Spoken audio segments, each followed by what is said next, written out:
Hello friends, so welcome you all. So इस video में हम लोग बहुत ही जल्दी अगर एग्ज़ाम के लिए बहुत कम टाइम बचा है तो ये वीडियो बहुत ही आपके लिए ही है, बहुत बेनिफिशियल होगा। एटॉमिक स्ट्रक्चर को हम लोग रिवाइज करेंगे बहुत ही जल्दी और इसके बाद वाले वीडियो में मैं क्वेश्चंस लेके आऊँगी जिससे आपको पूरा प्रीवियस ईयर में कैसे क्वेश्चंस होंगे और कैसे क्वेश्चंस को अप्रोच करना है उसका आइडिया मिल जाएगा आपको। सो स्टार्ट करते हैं गाइस एटॉमिक स्ट्रक्चर के इस लेक्चर को। पहले साइंटिस्ट आ जाते हैं हमारे थॉमसन बाबा।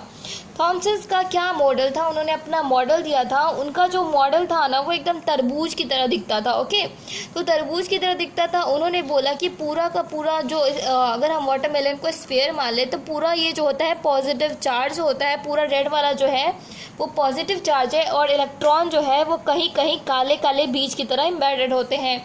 इसलिए इस मॉडल को हम वाटरमेलन मॉडल बोलते हैं या फिर प्लम पुडिंग मॉडल भी वाटरमेलन को कहा जाता है। पर इस मॉडल को रिजेक्ट कर दिया गया था क्योंकि ये स्टेबिलिटी को एक्सप्लेन नहीं करता था और यहाँ पे हाँ इसलिए इसको रिजेक्ट कर दिया गया था। ओके, अब उसके बाद बात करते हैं रुदरफोर्ड स्कैटरिंग एक्सपेरिमेंट की। ओके, तो ये दूसरे साइंटिस्ट हैं रुदरफोर्ड, इन्होंने भी अपना एक्सपेरिमेंट किया था। इन्होंने क्या लिया था, इन्होंने अल्फ़ा पार्टिकल लिया था। अल्फ़ा पार्टिकल क्या होता है गाइस, हीलियम +2 को अल्फ़ा पार्टिकल कहते हैं। हीलियम पे +2 चार्ज जो होता है वो क्या होता है, वो अल्फ़ा पार्टिकल होता है गाइस। तो हीलियम का एटॉमिक नंबर 2 होता है, हीलियम का एटॉमिक मास 4 होता है। तो उन्होंने क्या किया, helium source of alpha particle लिया और उसको गोल्ड फॉयल पे, ये हमारा जो देख रहे हैं ये गोल्ड फॉयल, इस पे बॉम्बार्ड कराया। तब उन्होंने कुछ चीज़ का ऑब्जर्वेशन किया था कि बहुत सारे अल्फ़ा पार्टिकल जो है वो बिना डिफ्लेक्शन के पास हो गए। जब वो बिना डिफ्लेक्शन के पास हो गए अल्फ़ा पार्टिकल, तो उनसे ये पता चल रहा है अल्फ़ा रेज बिना डिफ्लेक्शन के पास हुए, इसका मतलब ये है कि एटम्स का ज़्यादातर स्पेस जो है वो बहुत इम्प्टी है, इसलिए तो पूरा पास कर गए। कुछ कुछ जो है बहुत कम ही रे जो है वो कुछ एंगल पे डिफ्लेक्ट हो रहे थे और उनमें से कुछ में से मतलब जैसे कि 1000 में से एक रे हैं जो वापस आ रहे थे, वापस टकरा के आ रहे थे। इसका ये मतलब होता है कि जो मास है जो मास होता है एटम का वो बीच में ही कहीं बहुत छोटे से हिस्से में कॉन्सेंट्रेटेड होता है और उस हिस्से को हम लोग न्यूक्लियस बोलते हैं गाइस। सो अब स्टार्ट करते हैं कुछ अब एकदम फॉर्मूला बेस्ड है ये चैप्टर और थोड़े मोड़े कॉन्सेप्ट है, इंपॉर्टेंट है, वही सीखने हैं हमको।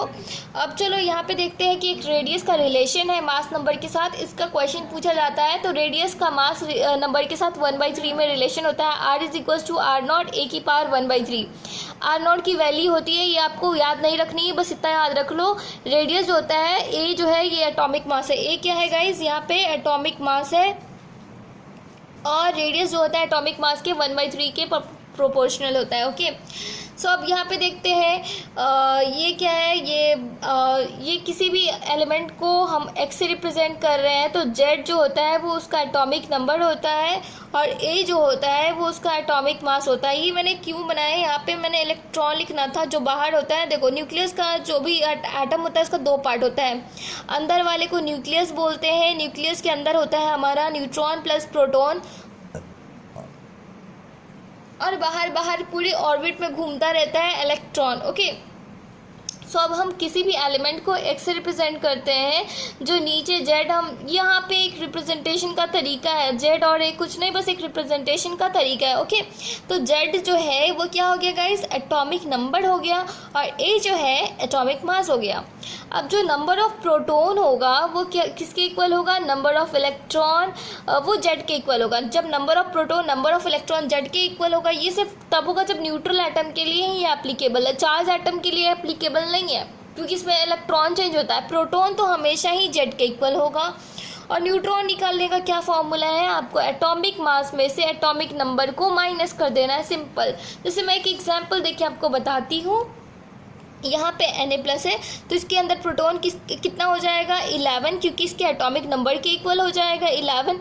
इलेक्ट्रॉन कितना होना चाहिए था, 11, अगर ये न्यूट्रल एटम होता, पर ये चार्ज है, इस पर कौन सा चार्ज है, इस पर गाइस पॉजिटिव चार्ज है। पॉजिटिव चार्ज मतलब कि उसने एक इलेक्ट्रॉन दे दिया। पॉजिटिव चार्ज कब किसी पे आता है, जब वो दान करता है, तो उसने इलेक्ट्रॉन का दान किया तो इस पर पॉजिटिव चार्ज आया। तो पहले इलेक्ट्रॉन होने चाहिए थे 11, पर अब कितने हो गए, अब इलेक्ट्रॉन 10 हो गए। अगर हमको नंबर ऑफ़ न्यूट्रॉन्स निकालना होगा तो नंबर ऑफ़ न्यूट्रॉन्स निकालने के लिए हमको इसके एटॉमिक मास, सोडियम का एटॉमिक मास 23 होता है, 23 में से इसके एटॉमिक नंबर 11 को माइनस करना होगा, तो ये गाइस माइनस करके 12 आ गया। अब सिंपल बात करते हैं, कुछ टर्मिनोलॉजीज है इसको देखना है। तो पहला है आइसोटोप। आइसोटोप क्या होता है? जिसका कि एटॉमिक नंबर सेम होता है बट जिसका एटॉमिक मास डिफरेंट होता है। जैसे कि बहुत सारे आइसोटोप्स होते हैं, मैंने यहाँ पे 2 आइसोटोप्स की बात करी। कार्बन का, कार्बन के अंदर देखो, कार्बन का 12 आइसोटोप होता है, 13 वाला, 14 वाला, जिसके अंदर सबका एटॉमिक मास देखो, सबका एटॉमिक नंबर तो सेम ही है पर एटॉमिक मास अलग अलग है। उसी तरह बात करते हैं हाइड्रोजन की। तो हाइड्रोजन के हमारे 3 आइसोटोप्स होते हैं, प्रोटियम, ड्यूट्रियम, ट्रीटियम। देखो एटॉमिक नंबर तो सबका 1 है, एटॉमिक मास अलग अलग है। और एक टर्म होता है न्यूक्लियॉन्स। न्यूक्लियॉन्स को भी आपको समझना चाहिए। न्यूक्लियॉन्स किसको बोलते हैं? जो न्यूक्लियस के अंदर प्रेजेंट होता है। न्यूक्लियस के अंदर कौन प्रेजेंट होता है? तो प्रोटॉन प्रेजेंट होता है और न्यूट्रॉन प्रेजेंट होता है, तो इन दोनों को ऐड करके ही न्यूक्लियॉन्स बोलते हैं। ओके, अब हम लोग बात करते हैं आइसोबार। आइसोटोप तो पढ़ लिया, आइसोबार क्या है? आइसोबार वो होता है जिसका कि एटॉमिक नंबर डिफरेंट होता है बट एटॉमिक मास सेम होता है। जैसे हाइड्रोजन का 2 आइसोटोप, हाइड्रोजन का आइसोबार की बात करते हैं, हाइड्रोजन 1,3 और हीलियम 2,3। ओके, इन दोनों का एटॉमिक नंबर देखो, दोनों का एटॉमिक नंबर अलग अलग है लेकिन एटॉमिक मास सेम है। तो वही आइसोबार्स क्या होता है कि जिनका एटॉमिक मास सेम हो बट एटॉमिक नंबर डिफरेंट हो, ये आइसोबार होता है। जैसे कार्बन और नाइट्रोजन देखते हैं, कार्बन 6 एटॉमिक नंबर, नाइट्रोजन 7, लेकिन कार्बन का भी 14 मास होता है, नाइट्रोजन का भी 14 मास होता है। तो यहाँ पे क्या आपने देखा? हमने देखा कि एटॉमिक नंबर डिफरेंट है पर एटॉमिक मास सेम है, तो इसको क्या बोलेंगे? आइसोबार्स। ओके, अब बात करते हैं आइसोडाइफर्स की। तो आइसोडाइफर्स क्या होते हैं? जिनके अंदर न्यूट्रॉन माइनस प्रोटॉन सेम होता है, उसको हम आइसोडाइफर्स बोलते हैं। जैसे कि अगर बोरोन और कार्बन की बात करते हैं, बोरोन का atomic number 5, atomic mass 11, carbon का एटॉमिक नंबर 6, एटॉमिक मास 13। तो अगर इसके अंदर प्रोटॉन की बात करेंगे तो वो तो एटॉमिक नंबर के इक्वल हो जाएगा। न्यूट्रॉन निकालने के लिए क्या करेंगे? Atomic mass minus atomic number, तो 11 माइनस 5 के 6 आया। और यहाँ पे देखो, यहाँ पे भी प्रोटॉन 6, न्यूट्रॉन कैसे निकालेंगे? 13 minus 6, atomic mass minus atomic number same आया। अब हमें प्रोटॉन पता चल गया, न्यूट्रॉन पता चल गया, तो आइसोडाइफर्स क्या होता है? N माइनस P सेम होना चाहिए, मतलब न्यूट्रॉन माइनस प्रोटॉन सेम होना चाहिए। यहाँ पे 6 न्यूट्रॉन माइनस 5 प्रोटॉन 1 आया। यहाँ पे देखो आप, यहाँ पे 7 न्यूट्रॉन माइनस 6 प्रोटॉन, तो कितना आया? 1 आया। तो ये भी सेम है गाइस। तो आइसोडाइफर्स में यही होना चाहिए कि N माइनस P सेम होना चाहिए। नेक्स्ट टर्म है हमारा आइसोटोन्स। आइसोटोन्स को आइसोन्यूट्रॉनिक भी बोलते हैं, जिसके अंदर सेम नंबर ऑफ न्यूट्रॉन्स होते हैं, उसको हम आइसोटोन्स बोलते हैं। जैसे कि हाइड्रोजन की बात करते हैं, हीलियम की बात करते हैं। यहाँ पे इसका एटॉमिक मास, ये ट्रीटियम वाला आइसोटोप लिया है जहाँ पे एटॉमिक नंबर फिक्स है 1, एटॉमिक मास 3।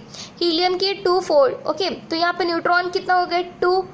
यहाँ पे न्यूट्रॉन कितने हो गया? 2, 4 माइनस 2, 2। अब यहाँ पे देखो न्यूट्रॉन सेम, तो आइसोटोन्स मतलब कि सेम न्यूट्रॉन। यहाँ पे पोटेशियम, कैल्शियम के अंदर भी न्यूट्रॉन मैंने निकालना बता दिया है, तो यहाँ पे भी सेम न्यूट्रॉन है, तो ये दोनों क्या हो गया? आइसोटोन्स हो गया। अब जो नेक्स्ट टर्म आता है हमारा होता है आइसोएस्टर। आइसोएस्टर के अंदर क्या होता है? जिसके अंदर नंबर ऑफ एटम्स और नंबर ऑफ इलेक्ट्रॉन्स भी सेम होते हैं। जैसे कि नंबर ऑफ इलेक्ट्रॉन्स के अंदर ये न्यूट्रल स्पीसीज है, तो नंबर ऑफ इलेक्ट्रॉन्स कितने होंगे? इसके एटॉमिक नंबर के इक्वल। और नंबर ऑफ एटम देखो, CO2 के अंदर कितने एटम है? 3। 2 ऑक्सीजन के, 1 कार्बन के, 3। और इलेक्ट्रॉन देखेंगे तो कार्बन के एटॉमिक नंबर 6, तो इसके इलेक्ट्रॉन 6। ऑक्सीजन के एटॉमिक नंबर कितने? 8। लेकिन यहाँ पे कितने? 2 ऑक्सीजन है, तो 8 × 2 करेंगे तो